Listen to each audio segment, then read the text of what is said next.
자, 30대 남성이 귀가하던 여성을 뒤따라가 집 안으로 침입하려고 시도했던 사건. 어제 저희가 뉴스탑10에서 소개해드렸죠.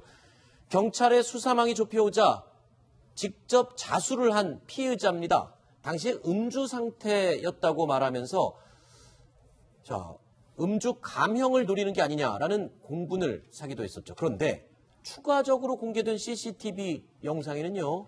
음주는커녕 아주 주도 면밀한 모습이 담겨 있었습니다. 자, 그 내용을 좀 짚어보겠습니다. 이재명 차장. 예.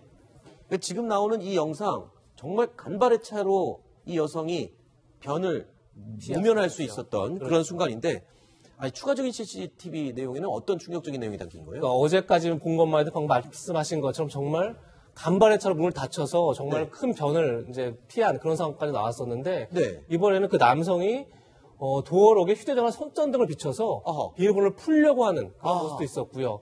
그리고 계단에 숨었다가 다시 올라오기도 하고 10분 가까이 이제 계단을 왔다 갔다 하면서 계속 그 여성을 노렸던. 그러니까 결국 이것이 단순 우발적으로 한순간 잠깐 왔던 게 아니라 굉장히 계획적으로 오랫동안 건물에 머물렀던 그런 모습이 고스란히 CCTV에 찍혀 있었습니다. 그렇군요. 자, 그런데요. 만약 피의자가 떠났는지 확인하려고 피해 여성이 문을 열어봤다든가 아니면 피의자가 도어락을 비춰보고 비밀번호를 풀었다든가 어떤 일이 일어났을지 정말 끔찍한 상상을 할 수밖에 없는데 이 사건을 접한 대부분의 사람들은요. 이 사건이 강간 미수 사건이다라는 생각을 했습니다. 하지만 법적으로는 주거 침입밖에 적용되지 않을 것이다 라는 의견도 팽팽했었는데요. 자, 오늘 경찰이 피의자에 대해서 주거 침입과 강간 미수 혐의로 구속영장을 신청을 했군요. 네, 성폭력 범죄에 관한 특례법 위반, 그러니까 주거 침입 그리고 강간 미수 그 두 가지를 다 적용해서 구속영장을 신청을 하기로 했죠. 왜냐하면요, 추가로 우리가 지금 입수한 어떤 그 영상들을 보면 도어락을 풀기 위해서 비밀번호를 눌러보는 그런 영상도 나오고요. 그러니까 충분히 어떻게 보면은 계속 머물면서 어떻게 보면 시도를 계속 한 거죠. 그렇기 때문에 강간 미수가 충분히 성립될 수 있다. 이렇게 판단을 한 것으로 보입니다. 어제 공개됐던 바로 저 영상 하나만 가지고는 그 하나만으로는 주거 침입 가능하죠. 강간 미수까지 적용하기는 조금 어려워 보인다라고 어제 김태훈 변호사가 예측을 했었는데 지금 추가로 이렇게 후레쉬를 비치면서 비밀번호를 풀려고 하는 점 그리고 나머지 계속 머물면서 들어가려고 시도했던 장면들 이런 추가 영상이 공개되니까 아마 강간 미수 혐의도 적용이 된 것 같아요. 이게 뭐냐면 참 말씀드리기 참 어렵네요. 저도 이게 범죄가 상황이만큼. 그렇죠. 냉정하게 제가 법률가로서 말씀을 드리면 저는 검찰에서 죄명 바꾸라고 그럴 것 같아요. 그래요? 이게 왜냐하면 성폭력 범죄 처벌 특례법 주거침입 강간 미수라는 게 어떻게 구성되어 있냐면 주거침입을 한 자가 강간의 죄를 범하면 무기징역까지 가능합니다. 그러니까 보면 이제 집에 들어가가지고 홀로 있는 여성들을 한테 성범죄하는 게 굉장히 많잖아요. 그걸 좀 가중 처벌하기 위한 죄예요. 그러니까 저 사람 행동들이 누가 봐도 성범죄 의도를 가지는 걸 보여요. 저도 그렇게 보입니다. 솔직히 말하면. 그 보면은 저 도어락 보는 걸 보면 어떻게든 들어가겠다는 겁니다. 그런데 주거 침입한 자가 강간의 시도한 이 강간의 미수가 되기 위해서는 강간죄 실행의 착수가 있어야 되거든요.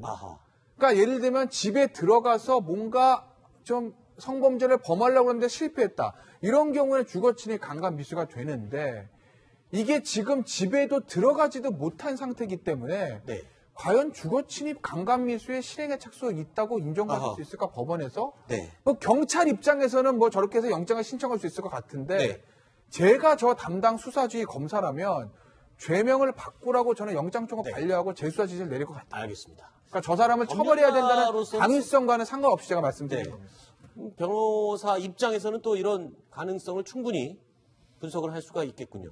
자, 피해 여성으로부터 신고를 받고 출동한 경찰 얘기를 좀 해보겠습니다. 그런데 당시에 경찰이요, 해당 건물 안에는 들어가 보지도 않았고 건물 주변만 둘러보다가 3분 만에 철수한 사실이 알려져서 경찰의 대응이 또 논란이 되고 있습니다. 경찰 입장을 먼저 들어보겠습니다. 여성분이 CCTV 같은 것 좀 확인해 달라고 하는데 그 당시 건물 관리인이 이런 시간에 확인할 수도 없는 상황이었고 밖에는 이상한 사람이 없었고 주변도 수색했고 이게 CCTV가 하게 되면은 근데 좀 우리한테 좀 알려달라. 그렇게 안내하고 돌아갔어요. 이정훈 처장, 예. 경찰 설명도 뭐 이상한 건 없는 것 같아 보이는데 뭐가 문제입니까? 일단 여성이 신고를 하고 나서 상황실에서 바로 코드 1 발령을 내립니다. 코드 1이라고 하면 네. 신체에 위험이 될 수 있다. 따라서 가장 먼저 이 사건부터 처리해라 이런 겁니다. 네. 따라서 경찰 출동을 바로 했습니다. 네. 여기까지는 아주 정상적이고 잘 처리한 것 같습니다. 문제는 출동한 경찰이 이렇게 참 착각을 한 것 같습니다. 그러니까 밑에 건물 밖에 수상한 사람이 있다 이렇게 착각을 한 것 같습니다. 그래서 건물 주변을 한번 돌아봅니다. 한 3분 정도요. 그리고 바로 가버립니다.